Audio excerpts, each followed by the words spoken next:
Good morning dear student.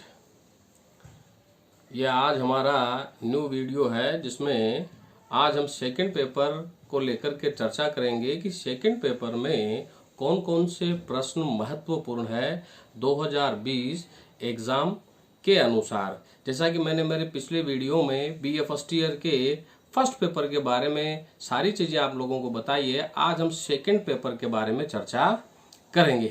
शुरू करते हैं और इस वीडियो को अंत तक जरूर देखिएगा और इसे लाइक और सब्सक्राइब करना न भूलिएगा।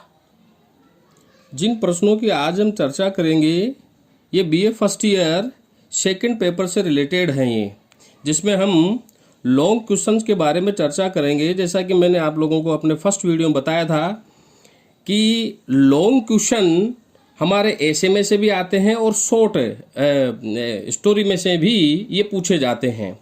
तो पहले हम ऐसे के लॉन्ग क्वेश्चन के बारे में चर्चा करेंगे। जैसा कि पहला प्रश्न है, right a critical note about the ऐसे थर्ड थॉट बाय लूकस।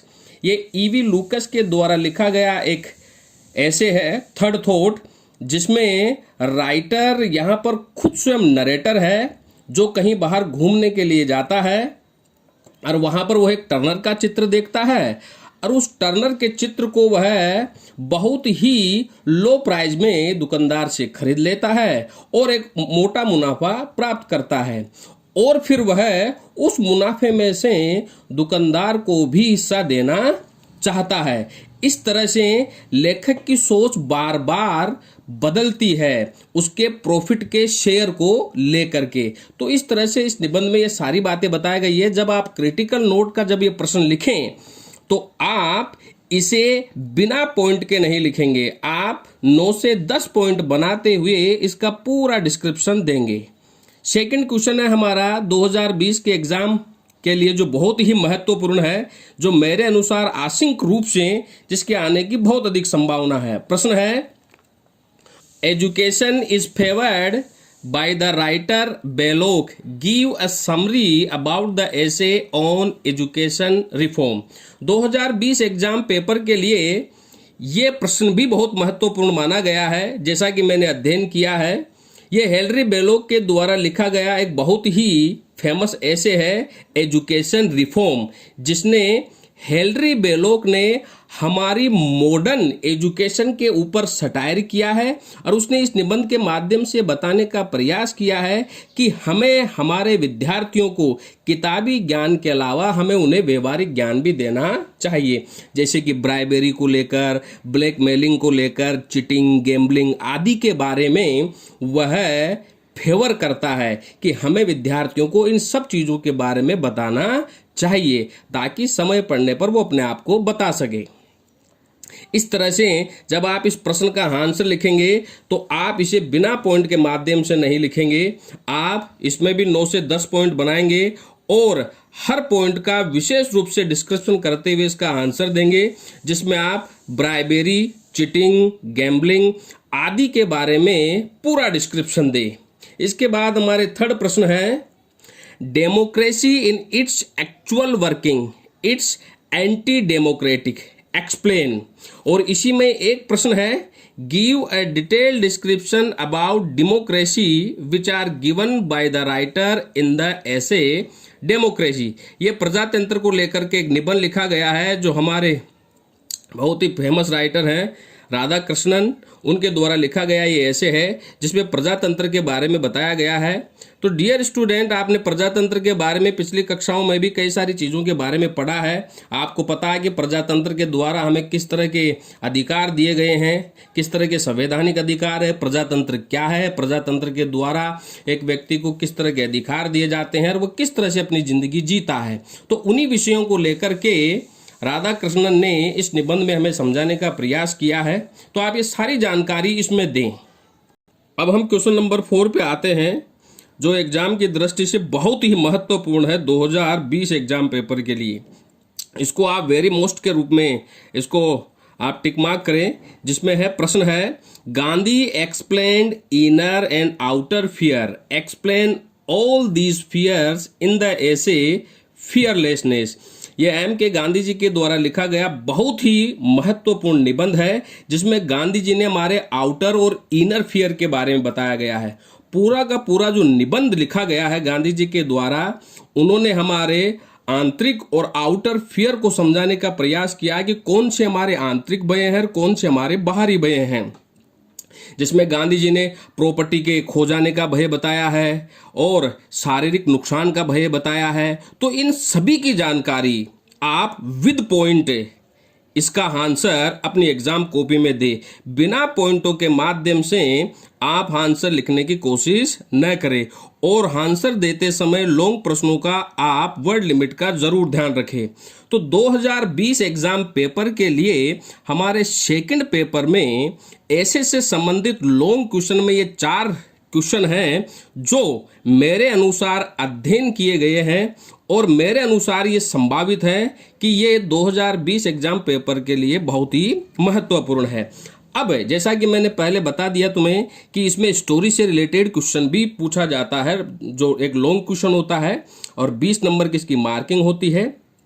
हमारे स्टोरी में एक बहुत ही महत्वपूर्ण स्टोरी है आर.के. नारायण की an astrologer of a day, जिसका बहुत ही एक महत्वपूर्ण प्रश्न है जो 2020 एग्जाम पेपर के लिए बहुत महत्वपूर्ण है। पहला प्रश्न है इसमें, how did the narrator become an astrologer and how did he cheat people, describe it with it's character. अगर आपने इस स्टोरी को पढ़ा होगा तो इस स्टोरी की कहानी में लेखक खुद एक वर्णन करता रहता है जो अपने दोस्त से लड़ाई कर लेता है और वो शराब के नशे में उसे कुएं में फेंक के आ जाता है और वह उस भय से बचने के लिए वह एक गांव में आकर के एक भविष्यकर्ता बन जाता है और वो वैसा ही वेश बदल लेता है और लोगों को चीट करने की कोशिश करता है। तो इसकी कहानी का पूरा डिस्क्रिप्शन आप दे, जिसमें राइटर का डिस्क्रिप्शन भी आप इसमें जरूर दे। ये बहुत ही महत्वपूर्ण कहानी है जो इस बार के प्रश्नों के लिए बहुत ही महत्वपूर्ण है। आप इसे वेरी मोस्ट की श्रेणी में लिखे। इसके बाद कहानी से संबंधित ही दूसरा प्रश्न है हमारे, जिसमें है, how did Vera make fool to Nuttel, give a short note on Vera and Nuttel character. ये कहानी भी बहुत ही महत्वपूर्ण है, जिसमें एक 15 वर्षीय लड़की के द्वारा किस तरह से एक मध्यम उम्र के व्यक्ति को मूर्ख बनाया जाता है। ये कहानी ये साबित करने की कोशिश करती है कि चतुराई और बुद्धि उम्र की मोहताज नहीं होती है। एक 15 वर्षीय लड़की के द्वारा नटेल, जो कि एक मध्यम आयु वर्ग का व्यक्ति है, उसे मूर्ख बना दिया जाता है, क्योंकि वेरा यहाँ पर कहानियां गढ़ने में और एक्सप्रेशन देने में बहुत ही आगे रहती है और वो इसे मूर्ख बना करके अपनी मौसी के घर से भगा देती है। जब आप इस प्रश्न का आंसर दे तो राइटर के इंट्रोडक्शन से लेके इसका थीम प्लॉट डिस्क्राइब करना न भूले। इसके बाद थर्ड प्रश्न है जो बहुत ही महत्वपूर्ण है, जो हमारे एक बहुत ही प्रमुख story a cup of tea में से लिया गया है। प्रश्न है, a cup of tea is a satirical story. ये एक व्यंग्यात्मक कहानी है। कैसे है? Explain it with its theme, plot और समरी के द्वारा आप इसको डिस्क्राइब करिए। जैसा कि डियर फ्रेंड्स, अगर आपने पढ़ी है स्टोरी तो एक व्यंग्यात्मक कहानी है जिसमें लेखक ने व्यंग किया है कि कुछ लोग इस श्रेणी के होते हैं जो दिखावा पसंद होते हैं। इस कहानी की प्रमुख पात्र है रोजमेरी, जो मिस्टर फिलिप से शादी करके एक उच्च रईस फैमिली में जाती है और वो एक फिजूल खर्ची करने का अपना शौक रखती है। वो महंगे से महंगे बाजारों में जाती है, महंगी से महंगी चीजें खरीदने का उसे शौक रहता है। तो एक भिखारी लड़की को वो अपने घर लेकर के आती है और उसे अपनी शानो शौकत दिखाने की वो कोशिश करती है। इस तरह से ये कहानी एक व्यंग है उन धनपति लोगों के ऊपर जो ये दिखावा पसंद करते हैं। तो इस तरह से जब आप इस कहानी का आंसर दे तो इसका थीम, प्लॉट और समरी को डिस्क्राइब करना न भूले। और एक बहुत ही महत्वपूर्ण हमारे सिलेबस में एक स्टोरी और है, an old man at the bridge, जिससे रिलेटेड प्रश्न है, an old man at the bridge, it is full of violence and animals love, do you think this story criticise war, how, explain it with its story. जैसा कि अगर ये कहानी अगर आप लोगों ने पढ़ी है तो लेखक ने इसमें कहानी में युद्ध के ऊपर क्रिटिसाइज किया है। लेखक युद्ध को सही नहीं मानता है और यहाँ पर पक्षी प्रेम को, जानवर के प्रेम को भी बताया गया है, जिसमें एक वृद्ध व्यक्ति कई सारे जानवरों को पालता है। युद्ध हो जाने के बावजूद भी अपने जानवरों को छोड़कर जाने की कोशिश नहीं करता है। तो जब आप इस कहानी को डिस्क्राइब करें तो इसको पूर्णतया पॉइंटों में लिखें और 9 से 10 पॉइंट बनाते हुए 500 वर्ड को लिमिट पूरी करते हुए आप इसका आंसर दें।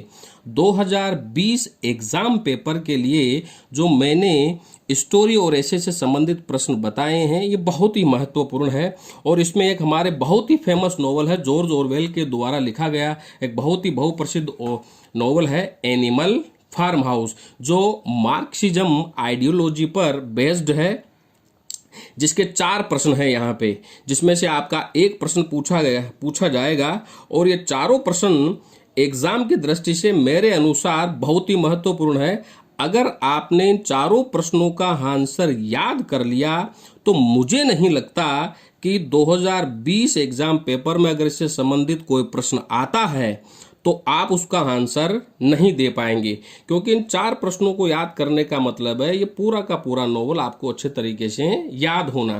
तो इसमें पहला प्रश्न है, how did animal farm house appear, कि एनिमल फार्म हाउस कैसे प्रकट हुआ।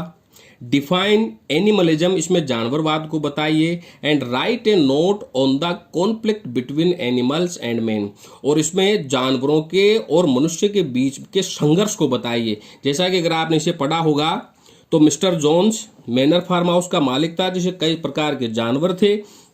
मिस्टर जोन्स का व्यवहार जानवरों के प्रति अच्छा नहीं था, इसीलिए मेजर के कहने से सारे जानवर जो हैं वो विरोध कर देते हैं और यहाँ पर मिस्टर जोन्स और उसके लोगों के बीच में लड़ाई होती है। तो जब आप इसका आंसर दे तो आप इसका जो मुख्य थीम और प्लॉट है उसको डिस्क्राइब करना न भूले और बिना पॉइंटों के आंसर न दे। क्वेश्चन नंबर 2 बहुत ही महत्वपूर्ण है, जो इसके मेजर कैरेक्टर को लेकर के हैं।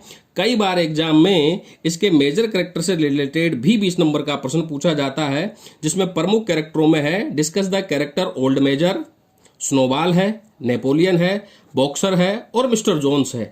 इन्हीं से संबंधित कैरेक्टर पूछा जाता है। क्वेश्चन नंबर 3 है, describe about the project windmill and animals condition in the rule of Napoleon. अगर आपने ये नोवेल पढ़ा है तो इसमें विंड मिल प्रोजेक्ट को लेकर के भी चर्चा की जाती है, जिसमें स्नोबॉल इसका मुख्य कर्तव्य करता रहता है, जो विंड मिल का प्रोजेक्ट बनाता है ताकि एनिमल फार्म हाउस में बिजली आ सके और उसकी औद्योगिक गतिविधियां शुरू हो सके। और किस तरह से विंड मिल प्रोजेक्ट को मिस्टर जोन्स के साथियों के द्वारा इनके द्वारा उड़ा दिया जाता है, उसे नष्ट कर दिया जाता है। और इसी वाइंड मिल प्रोजेक्ट में बॉक्सर बहुत अच्छे तरीके से काम करता है और वह इसमें अपनी टांग भी तुड़ा लेता है। और इसमें यह भी पूछा गया है कि नेपोलियन का शासन कैसा था। तो इस तरह से आप इस प्रश्न का जब आंसर दें तो वाइंड मिल प्रोजेक्ट के साथ साथ आप नेपोलियन का शासन फार्म हाउस में कैसा था उसकी भी चर्चा जरूर करें। क्वेश्चन नंबर 4 है इसमें, write about 7 rules of farm house and Sunday meeting. How did Boxer help in windmill project and its tragic death, give a short note all these. इसमें पूछा गया है कि एनिमल फार्म हाउस में 7 rule कौन कौन से थे। जैसे ही मैनर फार्म हाउस के मालिक मिस्टर जोन्स को जानवरों के द्वारा हरा दिया जाता है तो जानवरों ने उसका नाम चेंज करके मैनर फार्म हाउस से एनिमल फार्म हाउस रख दिया। और एनिमल फार्म हाउस में उन्होंने 7 नियम बनाए जो जानवरों के लिए बहुत ही महत्वपूर्ण थे। और संडे की मीटिंग में सारे के सारे जानवरों को सुबह प्रातः नाश्ता दिया जाता था। सारे के सारे जानवर प्रांगण में एक बड़े सारे मैदान में इकट्ठे होते थे, फिर सारे के सारे झंडे को सलूट करते थे और इंग्लैंड भीस्ट जो उनका एक बहुत ही प्रमुख गाना रहता था वो उसे गाते हुए उसे सलामी देते थे। और यहाँ पर बॉक्सर ने वाइंड मिल प्रोजेक्ट बनाने में अपनी भूमिका कैसे दी, क्योंकि अगर आपने इसे पढ़ा है तो आपको पता होगा कि बॉक्सर एक ऐसा व्यक्ति था जिसने वाइंड मिल प्रोजेक्ट को बहुत सीरियसली लिया और उसका नारा ही यही था कि मुझे काम करना है, मुझे काम करना है। और उसकी डेथ कैसे हुई, जैसा कि अगर आपको पता होगा तो बॉक्सर काम करते हुए दौरान वहां से गिर जाता है और उसकी टांग टूट जाती है, तो नेपोलियन उसे एक बूचर के हाथों बेच देता है।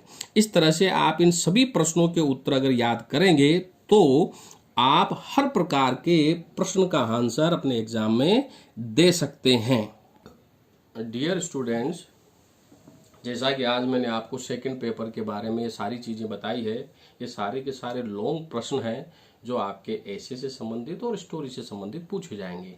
एनिमल फार्म हाउस बहुत अच्छा नॉवल है। अगर आपने थोड़ा बहुत भी इसकी स्टोरी पे ध्यान दिया तो ये नॉवल आपको अच्छे तरीके से लर्न हो जाएगा।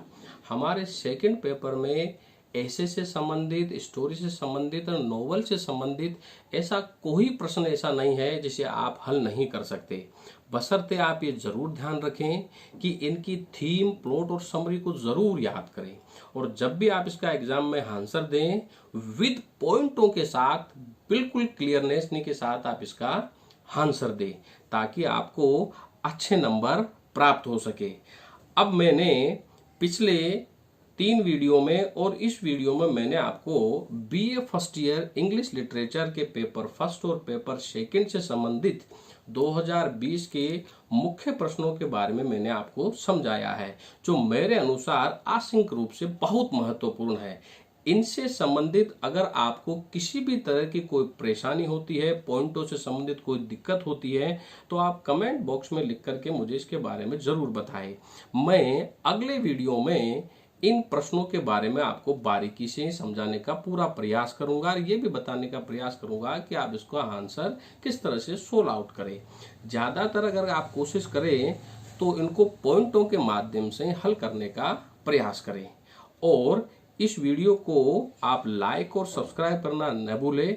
अब हम बीए सेकेंड ईयर के विद्यार्थियों के लिए अगले वीडियो में हम पेपर फर्स्ट और पेपर सेकंड के बारे में जानकारी देंगे। जैसा कि इंग्लिश लिटरेचर की कक्षाएं DR Sarang English literature coaching institute, जो हमारे इंस्टीट्यूट का नाम है, यहाँ ये सारी कक्षाएं पढ़ाई जाती है। अगर आपको किसी भी तरह की कोई दिक्कत हो तो आप लॉकडाउन के बाद या एग्जाम शुरू होने के कुछ दिनों पहले आप मेरे से संपर्क करके इनके बारे में मेरे से और जानकारी ले सकते हैं। Thank you very much dear friends.